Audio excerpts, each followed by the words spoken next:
एक बार किसी शायर से किसी शख्स ने पूछा कि एक बार एक शायर से किसी शख्स ने पूछा, जनाब सच्चे प्यार की पहचान क्या? तो हंसकर उस शायर ने कहा कि वैसे तो बहुत है, पर अगर एक शब्द में जवाब दिया जाए ना तो हाँ, रोना। तो उस पर मैंने ये शेर लिखा था कि रोए अगर शख्स कोई तो वो कमजोर कहलाता है। कौन जाने इस दुनिया में कोई किसी के लिए क्यों रोता है।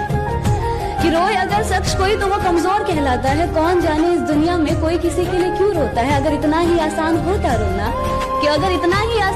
रोना तो कभी किसी शख्स का दिल ना टूटा करता।